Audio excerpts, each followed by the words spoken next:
नमस्ते साथियों, हमारे YouTube चैनल चिता पब्लिकेशन में आपका स्वागत है, हार्दिक अभिनंदन है। आज मेरे साथ मौजूद हैं लेखक ताराचंद चिता, जिन्होंने समाज हितार्थ बहुत सारी पुस्तकें लिखी हैं, जिनमें पानी आग लगाएगा, कन्या भ्रूण हत्या एक सामाजिक अभिशाप, प्रार्थना वल्लरी, वाहन चालकों के लिए सावधानी हेतु पुस्तिका, ऐसी बहुत सारी पुस्तकें लिख करके मानव समाज के लिए महत्वपूर्ण कार्य किया है। मैं श्रीमान जी से निवेदन करूं कि आप अपने मुखारविंद से यह बताएं कि आपने और समाज के लिए कौन कौन सी पुस्तकें लिखी हैं और क्या क्या आप करने जा रहे हैं। धन्यवाद शिव कुमार जी। आज आपने चिता पब्लिकेशन में जुड़कर मैं सबसे पहले तो हमारे YouTube चैनल चिता पब्लिकेशन के दर्शकों को धन्यवाद देना चाहूंगा, आभार प्रकट करना चाहूंगा कि हमारी ये बातें उन तक पहुंच रही हैं। और आपने अभी ये बताया कि चिता पब्लिकेशन द्वारा और मेरे द्वारा पुस्तकों का सर्जन किया गया। समाज हितार्थ में जैसे मरुधरारी सांझ शेखावाटी, कन्या भ्रूण हत्या, विजय रामदास का चमत्कारी इतिहास, इसके साथ ही पानी आग लगाएगा, प्रार्थना वल्लरी व पुस्तक विद्यालयों के लिए जिसमें बच्चों को प्रार्थना स्थलीय कार्यक्रम के बारे में जानकारी हो, वाहन चालकों से संबंधित जानकारियां, ऐसे करते करते हमने मेरे साथ जो वर्तमान में मैं जो कार्य कर रहा हूं वो मीणा समाज का एक रिसर्च ग्रंथ तैयार किया जा रहा है। और उसके ऊपर हमारी एक बहुत बड़ी कड़ी के रूप में मीणा समाज के बारे में जानकारी तैयार की जा रही है और मीणा ग्रंथ तैयार किया जा रहा है।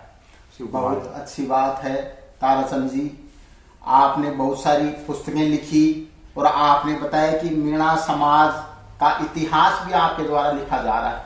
हमने सुना है कि मीणा समाज में बहुत से वीर योद्धा हुए हैं, राजा महाराजा हुए हैं, ऐसे वीर योद्धा भी हुए हैं जिन्होंने शेरों के साथ दंगल किया है। तो हम जानना चाहेंगे कि मीणा समाज में ऐसे कौन से वीर योद्धा हुए हैं जो शेरों के साथ दंगल करते थे, उनको परास्त करते थे। वैसे शिव कुमार जी, आपका मैं आभार प्रकट करना चाहूंगा कि आपने एक बहुत ही रोचक जानकारी के लिए मुझे प्रेरित किया है। और जिस तरह से आपने नाम रखा मीणा समाज में शेरों के साथ ऐसे वीर पुरुष हुए हैं जो दंगल करते थे, तो वैसे मीणा समाज के अंदर राजस्थान, जिसको पहले मत्स्य प्रदेश बोलते थे, इसमें राजस्थान में मत्स्य प्रदेश के अंदर बहुत मीणा समाज के शासक हुए हैं।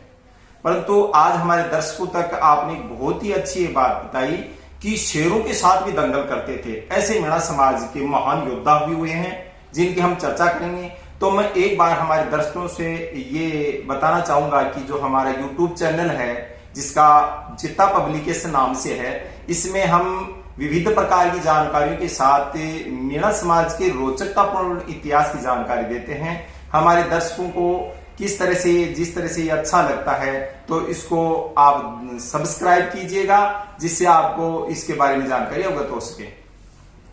आपने पूछा शिव कुमार जी एक बहुत बड़े विद्वान है संस्कृत के, और जैसा मीणा पर इतिहास के बारे में जानना चाहा, योद्धाओं के बारे में जानना चाहा, तो मैं बड़े गर्व के साथ मीणा समाज के योद्धा में आज जो बताना चाहूंगा वो जयपुर रियासत घराने की एक जानकारी है। जयपुर रियासत घराने में ऐसे कौन से मीणा समाज के धुरंधर ने महत्वपूर्ण कार्य किया जिनके बारे में आप बताना चाहते हैं? कृपया दर्शकों को अवगत कराएं। जैसा कि मैं आपको बताना चाहूं, हमारे दर्शक भी देख रहे हैं, सन 1865 के आसपास जयपुर रियासत के राजा माधो सिंह जी द्वितीय थे। और उस समय हमारे इस प्रदेश में, जो मत्स्य प्रदेश के नाम से जाना जाता था, बाद में राजपूताना के नाम से जाना गया, राजस्थान के नाम से जाना गया, और करते करते हमारे देश आजाद होने के उपरांत 15 मई सन 1949 के उपरांत इसका राजस्थान नाम अस्तित्व में आया।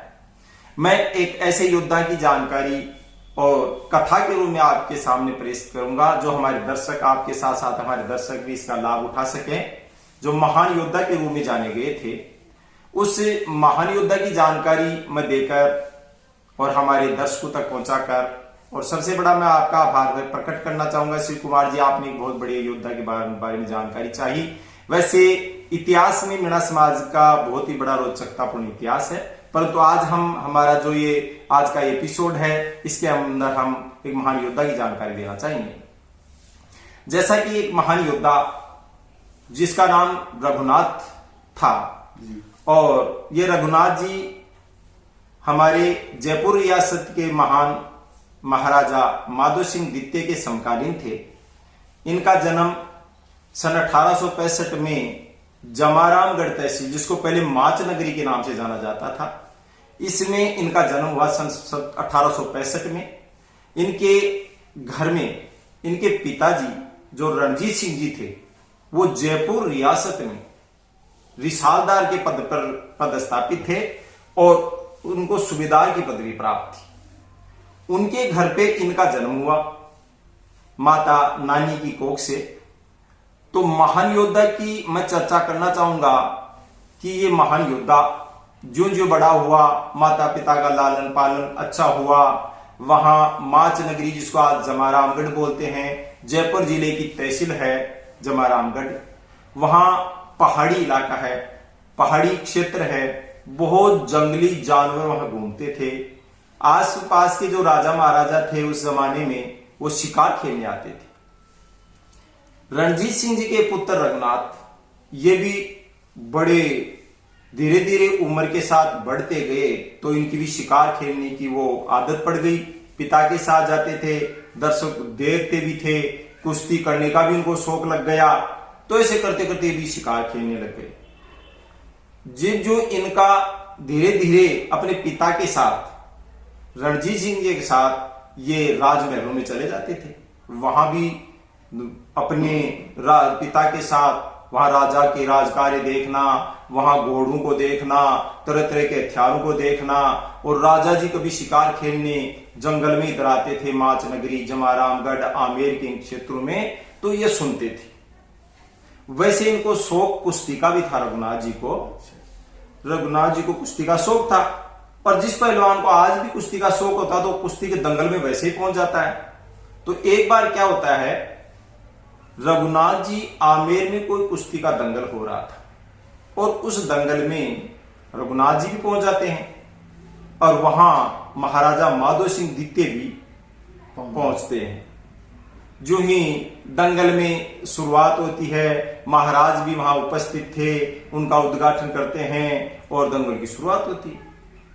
वहां रघुनाथ जी भी उस कुश्ती के दंगल में उतरे तो उनको भी, जब सामने वाला पहलवान काफी मजबूत था, ताकतवर था, लेकिन रघुनाथ जी जब उस पहलवान के साथ कुश्ती लड़े तो उसको परास्त कर दिया।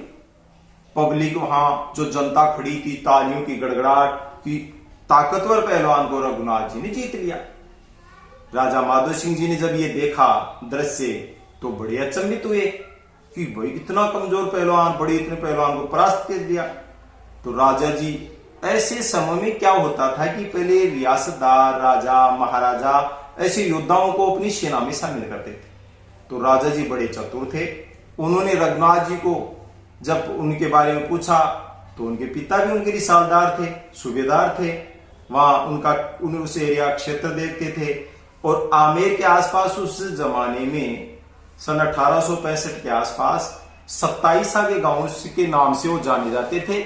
उनमें कई गांव जैसे श्यामपुरा है, पीलवा है, भोजपुरा है, गासीपुरा है, आमेर है, भानपुरा है, चंदवाजी है, ये आदि गांव, भूरी डोंगरी है, सुंदरपुरा है, आदि गांव पड़ते थे। उनका देखरेख भी उनके पिताजी रिसालदार जी रणजीत सिंह जी करते थे।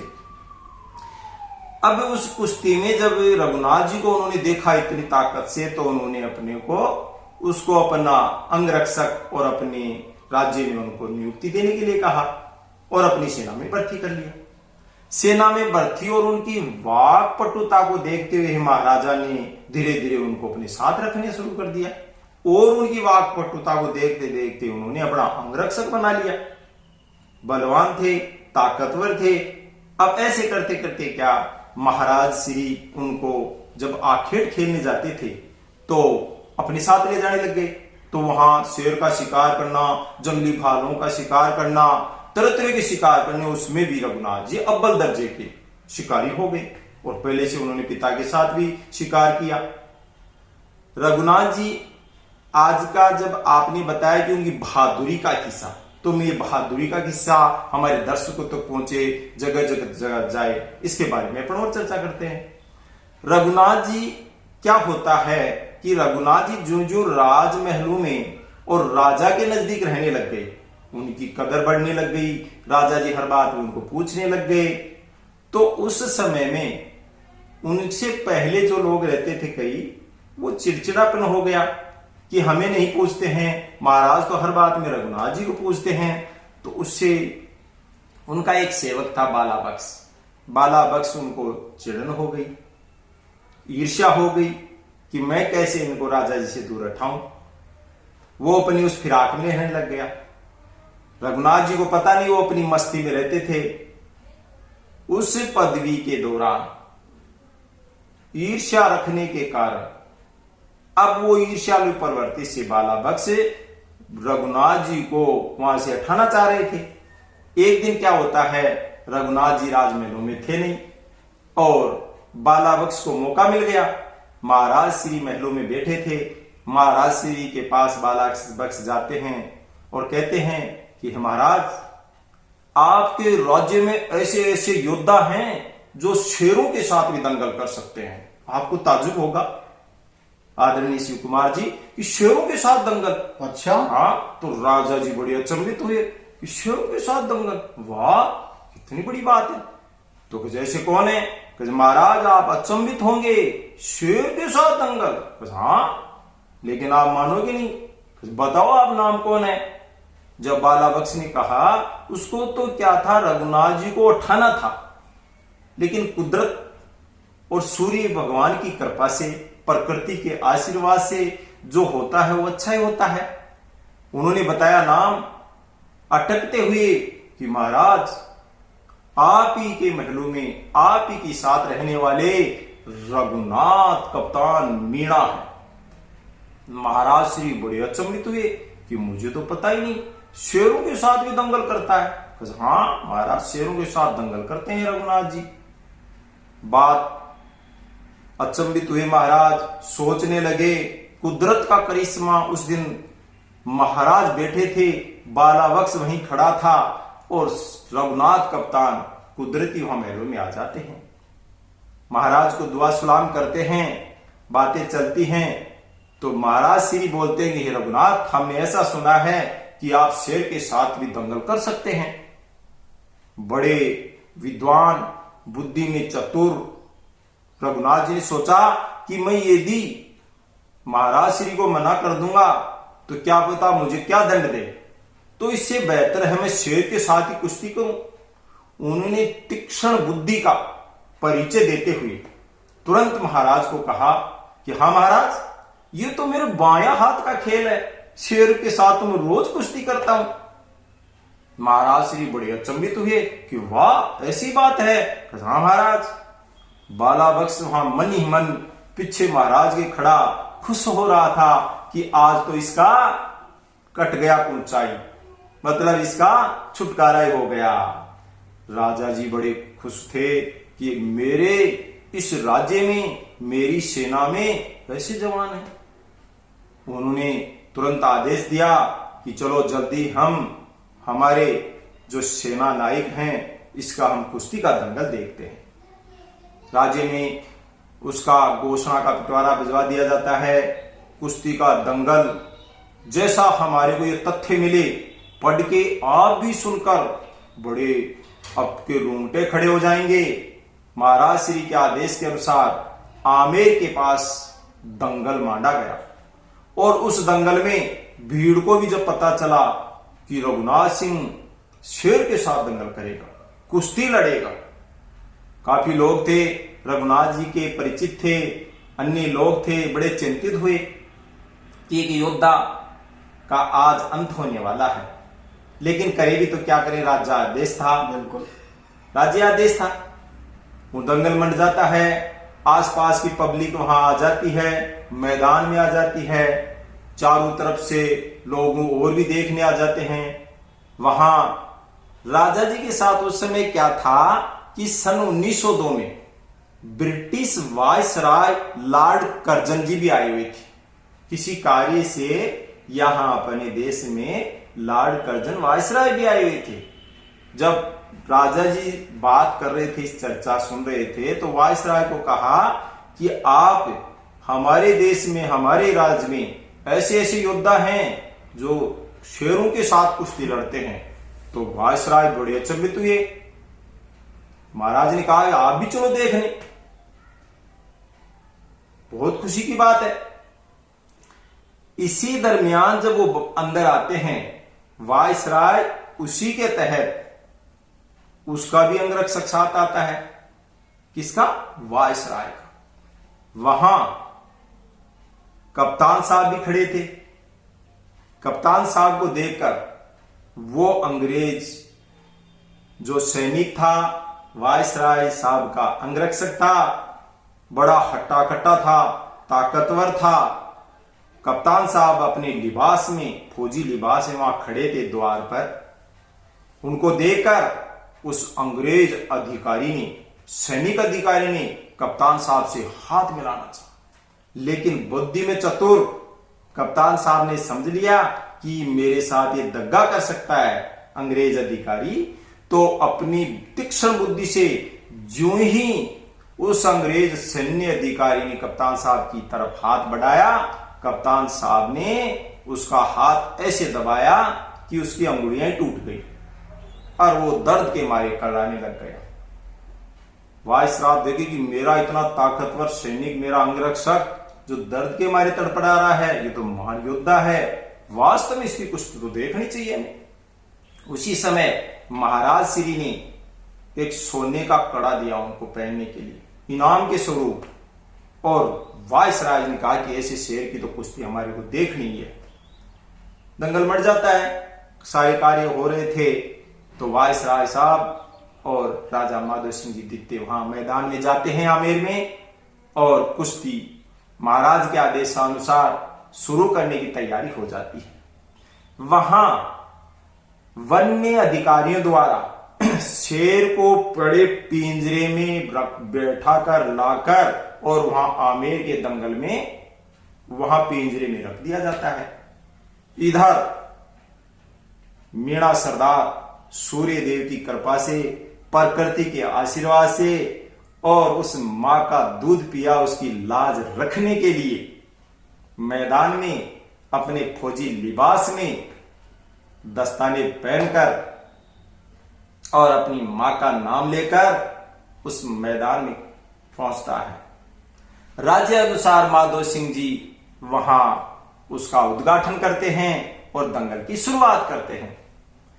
आपको क्या बताऊं शिव कुमार जी, जैसा हमने उन तथ्यों के या जनश्रुतियों के माध्यम से हमने ये तथ्य एकत्रित किए हैं, मेरे खुद के भी रोंगटे खड़े हो गए बातें बुजुर्गों से सुनकर कि शेर के साथ कुश्ती।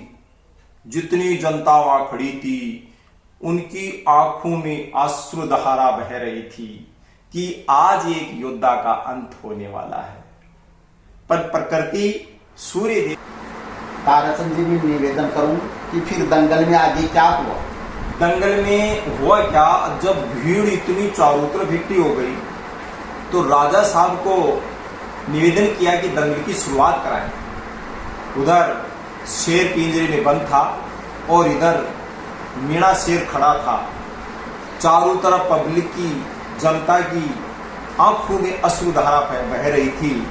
राजा साहब दंगल का उद्घाटन करते हैं और उस शेर के पिंजरे में मीणा सरदार शेर को अंदर उतारा जाता है पिंजरे।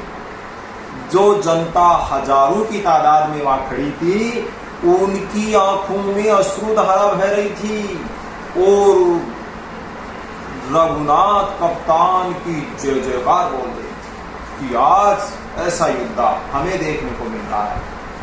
परंतु क्या होता है, सूर्य देव की कृपा से, प्रकृति की कृपा से और अपनी माता का नाम लेकर जब पिंजरे में प्रवेश करते हैं कूदते हैं उसके अंदर, तो उधर से भूखा शेर ऐसे झपटता रघुनाथ सिंह जी के ऊपर, परंतु ये शेर पहले ही तैयार था। ये इतनी तेज स्पीड से शेर की तरफ झपटे। शेर अपने जबड़े को, भूखा शेर था, जबड़े को उसने ऐसे किया। उसी समय रघुनाथ जी ने अपनी तीक्ष्ण बुद्धि का परिचय देते हुए और शेर के जबड़े को, ऊपर वाले जबड़े को दाएं हाथ से और नीचे वाले जबड़े को बाएं हाथ से तुरंत पकड़ के शेर के 2 टुकड़े कर दिए। जनता की आंखों में अश्रुधारा खुशी की बह रही थी और रघुनाथ सिंह की जय जयकार के नारे लग रहे थे। उस शेर का वो ताजुब देखकर, कर्तव्य देखकर बताते हैं कि ब्रिटिश सरकार से आए हुए वायसराय लॉर्ड कर्जन बड़े अचंभे हुए और खड़े होकर उन्होंने भी तालियां बजाई। महाराज माधो सिंह जी बड़े अचंभित हुए कि इतने भूखे शेर के साथ मेरा जो कप्तान रघुनाथ है वो कितनी ताकत से है। शेर को परास्त कर दिया, शेर खत्म हो गया वहीं, और जनता की जय जयकार, कप्तान सिंह की जय जयकार, सूर्य भगवान की जय जयकार करते हुए उस शेर को जनता ने सिर आंखों पे बिठा दिया और वहां से पिंजरे में से निकालकर राजा साहब ने उसको गले लगाया और उसको अपनी सेना के उच्च पद पर बैठाया। और वायसराय वहीं ये कहा कि हे महाराज, आप जब भी ब्रिटिश आओ, आप अपने इस योद्धा को हमारे देश में जरूर लेके आना, इस योद्धा को हमारे देश में जरूर लेके आना। वहीं निमंत्रण दे दिया उनको। अब क्या होता है कि उस खुशी में जब जय जयकारे कर रही थी, जो ईर्ष्या रूप प्रवृत्ति का, क्यों रघुनाथ जी राजा के नजदीक अपनी बुद्धि, ताकत, बल, दिमाग, यश के कारण पहुंचे। ईर्ष्यालु बालाबक्स वहीं खड़ा था। वो ये दृश्य देखकर उसके पैरों के नीचे जमीन खिसक गई और वो वहां से भाग छूटा। परंतु वो तो एक महान योद्धा थे, रघुनाथ जी को छोटी वो हरकत करने वाले थोड़े थे। मन ही मन मुस्कुराए कि तूने तो मेरा बुरा किया था, लेकिन कृपा सूर्य देव की और मेरी मां नानी की कृपा से मैं आज युद्ध में जीत गया। महाराज श्री ने गले लगाया और महलों में उनको साथ लेकर आए और फिर उस खुशी में महाराज माधो सिंह ने उनको इनाम स्वरूप बांदी कुई के पास में किशनपुरा गांव में 2100 बीघा जमीन दी बताई और वहां उनके लिए एक महल बनाया गया छोटा। ये इनाम उनको दी गई। उसी के साथ जयपुर में ब्रह्मपुरी जो क्षेत्र है 4 दीवारी के भीतर, उसमें उनको एक महल दिया गया छोटा और महल में बगीचा है। और आज भी वो महल आजादी के बाद में या उनके परिवारजनों के कोई परिस्थिति के कारण आज भी किसी के अंडर है। उस महल को बड़ा हिफाजत से रख रखा उन्होंने, जो व्यक्ति है, और पास में उनके वंशजों के मकान है। ये उनको राजा साहब ने इनाम में दी और उसके साथ ही उनको और नौकर चाकर दे दिए और भी कई चीजें उनको इनाम स्वरूप दी गई। अब हमेशा राजा साहब उनको साथ में रखने लग गई, उनकी बढ़ाई होने लग गई। अब क्या होता है कि महाराज माधो सिंह जी दिखते राजकार्य से ब्रिटिश में उनको जाना था, लंदन पहुंचना था, तो अपना एक 125 सदस्यों का दल अपना तैयार किया। जैसे आज भी हमारे राष्ट्राध्यक्ष माननीय प्रधानमंत्री जी या राष्ट्रपति जी किसी अन्य देश में जाते हैं तो उनका पूरा दल साथ जाता है, जो मंथना करता है, विचार गोष्ठियां करते हैं, राज्य की या अपने देश की विस्तार की, विकास की आदि चर्चाएं करते हैं। उसी तरह महाराज भी अपने 125 सदस्यों के साथ ब्रिटिश के लिए रवाना होते हैं। और रवाना क्या होते हैं, एक पानी का जहाज पूरा ही बुक करा लिया अपने, भाई हम इस जहाज से चलेंगे। वहां अपने साथ अपने सेनापति रघुनाथ हैं और योद्धा के बारे में सुनकर बड़े खुश होते हैं कि रघुनाथ कप्तान भी यहाँ आए हुए हैं। रुकने के उपरांत उन्होंने अपनी विचारधारा जो इंग्लैंड के अंदर और वहां का जो लंदन का सबसे नामी गिरामी पहलवान था, वो था, उसका नाम था ओराज पहलवान, और वो पूरे लंदन में अपनी ताक जमा रखी थी। अपने सामने किसी पहलवान को टिकने ही नहीं देता था। जब चाहे जब वो पहलवान को पछाड़ देता था, तो उनकी दादागिरी चल रही थी। वायसराय जी ने जब इनको यहाँ देख लिया भारत में, तो वो जब आप उनको निमंत्रण देके गए कि मैं इनको बुलाऊंगा और उसके सामने कुश्ती लड़ाऊंगा, दंगल मना देते हैं लंदन में, और ओराज पहलवान को भी आमंत्रित कर लेते हैं, और वहाँ हमारे कप्तान रघुनाथ जी पहलवान को भी आमंत्रित करते हैं। यहाँ का 125 के दल का सदस्य था, वो भी सब पहुंचते हैं। दंगल माना जाता है, लोग वहाँ के भी आ जाते हैं। जब अन्य पहलवानों के बाद में कुश्ती का नंबर ओराज पहलवान का आता है, वायसराय जी कहते हैं उतारो मैदान में आपके रघुनाथ को। लेकिन हमारे जो कप्तान रघुनाथ जी थे, वो हमारे महाराज से निवेदन करते हैं, महाराज मुझे इसके सामने मत उतारो, अच्छा नहीं रहेगा। बार बार महाराज को मना करते, लेकिन अन्य काना भूसी होने पर चचा की क्यों नहीं उतरना चाह रहा। जब दबाव दिया गया उतरा मैदान में, और पहलवान हाथों के ऐसे कर रहा, वहां घूम रहा पहलवान, कभी पैरों की मार रहा, तो महाराज माधो सिंह जी के आदेश से रघुनाथ जी मैदान में उतरते हैं। लंदन का ओराज पहलवान अपनी ताकत का जोश दिखाते हुए और हमारे पहलवान से हाथ मिलाते हुए और दंगल मान देता है। जब दंगल शुरू होता है, दोनों पहलवान कभी वो नीचे कभी वो ऊपर, क्योंकि हमारा जो रघुनाथ था शेरों से कुश्ती लड़ता था, उसको थोड़ा वो तो प्रैक्टिस कराए हैं, बाद में जाके ही थोड़ा उसको दंगल में परास्त कर दे।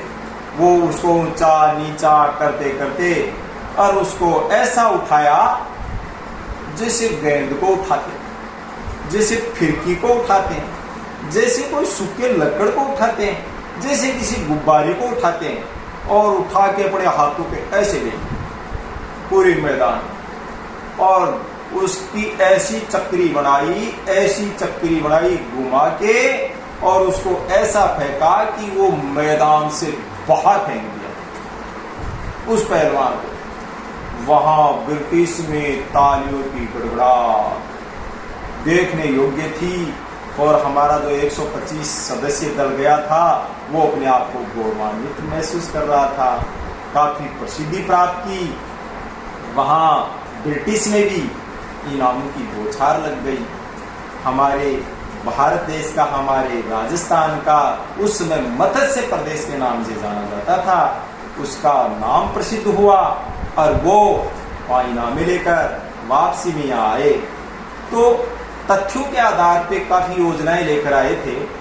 उस समय जब यहाँ 1903 में वापस आए, तो हमारे माधो सिंह जी ने जयपुर और सवाई माधोपुर के बीच में रेल लाइन का निर्माण कराया, और इसी के तहत हमारे योद्धा की जो ये रोचकतापूर्ण इतिहास भरी जानकारी हम आपके दर्शकों तक पहुंचाए।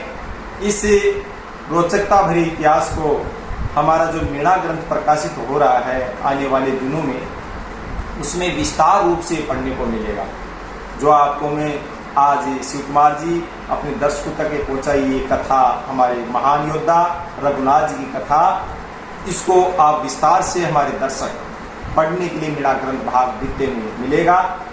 मैं अभी एक बार हमारे जो दर्शक हैं उनसे कहना भी चाहूँगा, जो सुन रहे हैं, हमारा जो YouTube चिता पब्लिकेशन चैनल है, उसको हमारा ये मीणा समाज के महान योद्धा कप्तान की जो कथा है वो कैसी लगी, हमारे इस चैनल को सब्सक्राइब करें, लाइक करें, और कमेंट्स बॉक्स में अपने विचार लिखें, जिससे हमारा YouTube चैनल जो बढ़ेगा अच्छी जानकारियाँ प्राप्त होगी। तो आज हमारे साथ आप जुड़कर एक बहुत बड़े योद्धा की ये प्रेरक या योद्ध भरी जानकारी दर्शकों तक पहुंचाई। मैं आपका आभार प्रकट करूंगा कि आपने एक रोचकतापूर्ण इतिहास की जानकारी चाहिए। लेखक ताराचंद सीता को बहुत बहुत धन्यवाद देना चाहूँगा कि इन्होंने मीणा समाज के वीर योद्धा रघुनाथ सिंह की बहादुरी के बारे में दर्शकों को बताकर बहुत ही